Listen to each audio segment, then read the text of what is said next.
Assalamualaikum warahmatullahi wabarakatuh.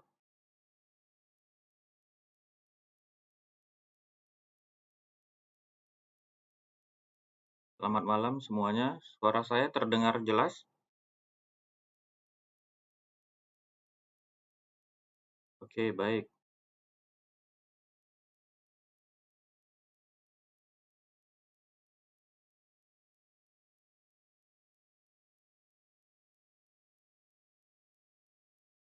PowerPoint-nya terlihat jelas?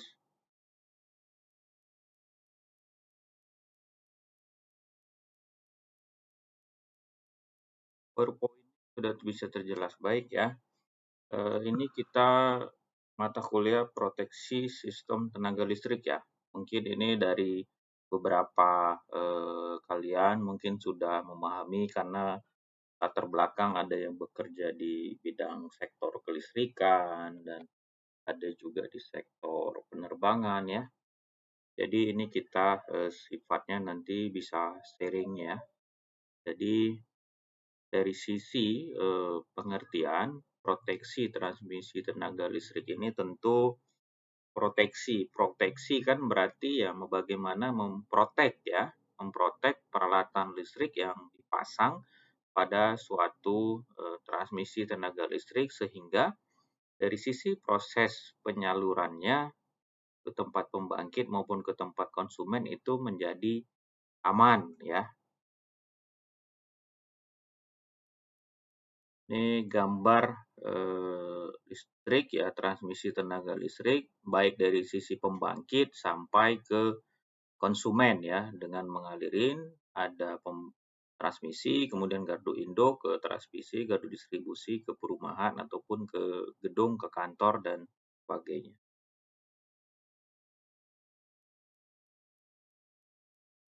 Tentu proteksi ini kita diterapkan ya pada suatu transmisi agar dari sisi transmisi itu jika terjadi suatu trouble ataupun gangguan yang berhubungan dengan transmisi tentu tidak mengalami suatu kerusakan ya.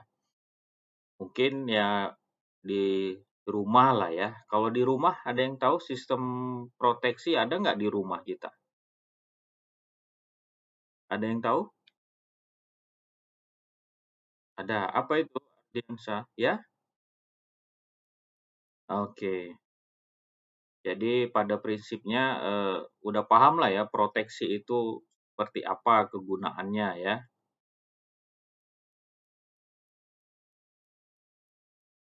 Pusat pembangkit listrik ya, itu merupakan tempat dari sisi energi listrik dibangkitkan ya, misalnya dengan ada menggunakan turbin ataupun juga dengan generator ya, yang ada juga generator yang membangkitkan listrik ya. Di mana pembangkit tenaga listrik ini kan dia awal untuk penyaluran tenaga listrik ya, itu pembangkit ada pembangkit listrik tenaga air, ada tenaga uap dan lain-lain ya.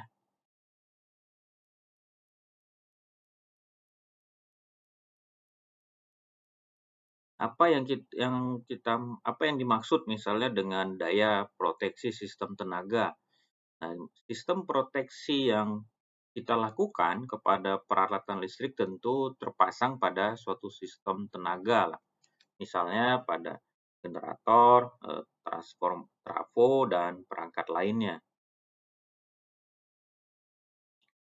Terhadap kondisi yang tidak normal atau abnormal lah ya. Contoh yang tidak normal itu misalnya kondisi terjadi hubung singkat, kemudian terjadi beban berlebih, kemudian ada tegangan lebih dan juga ada frekuensi sistem rendah atau asinkron dan lainnya.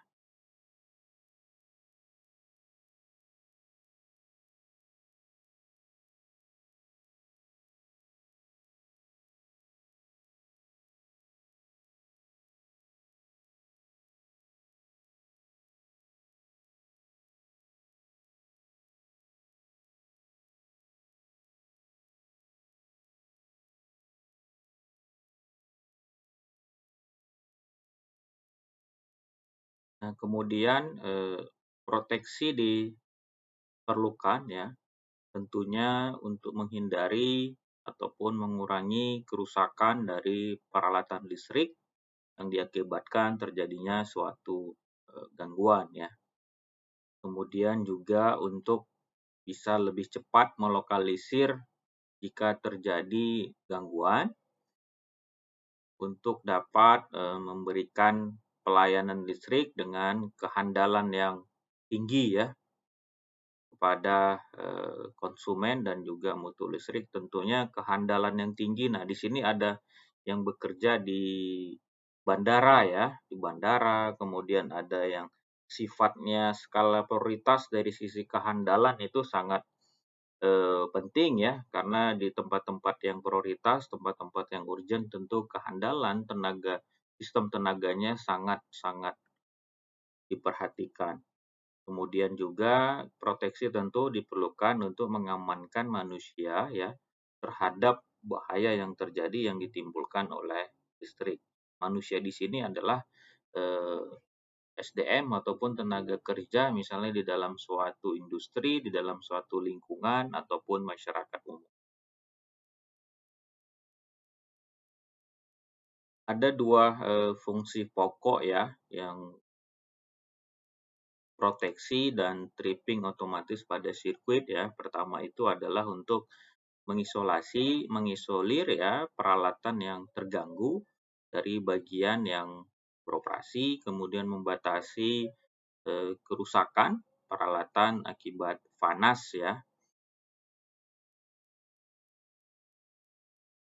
Koordinasi antara relay dan CB ya, circuit breaker, tentunya itu dapat memutus gangguan. Nah, itu disebut juga sebagai sistem proteksi ya. Proteksi di sini juga harus sanggup ya menghentikan arus gangguan ya sebelum arus gangguan itu naik mencapai tingkat yang membahayakan. Nah, proteksi tentu dapat kita lakukan dengan sekring atau juga dengan CB sehingga proteksi itu dapat atau sanggup dia menghilangkan gangguan tanpa merusak peralatan atau perangkat yang lainnya. Nah, untuk pemilihan ataupun peralatan proteksi itu juga harus sesuai dengan kapasitas ataupun harus hubung singkat atau biasa dikenal dengan breaking capacity ya. Ada beberapa persyaratan tentu yang kita perlu perhatikan dalam kita melakukan suatu perencanaan sistem proteksi ya. Pertama itu adalah selektivitas. Nah, di sini tentu kita harus selektif atau efektif ya, melihat dari sisi kesanggupan suatu sistem ya dalam mengisolir bagian yang mengalami gangguan.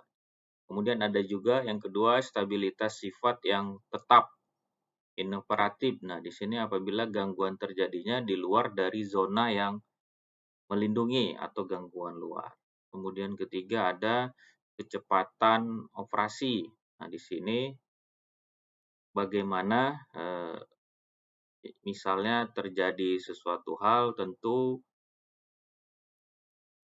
bagian-bagian yang terganggu ya, misalnya sebelum ke perangkat utama, misalnya ke generator, nah itu bisa dihubungkan secara sinkron sehingga sinkronisasi dengan sistem ya, sehingga dapat menghentikan problem kejadian yang ada. Kemudian sensitivitas. Nah, di sini bagaimana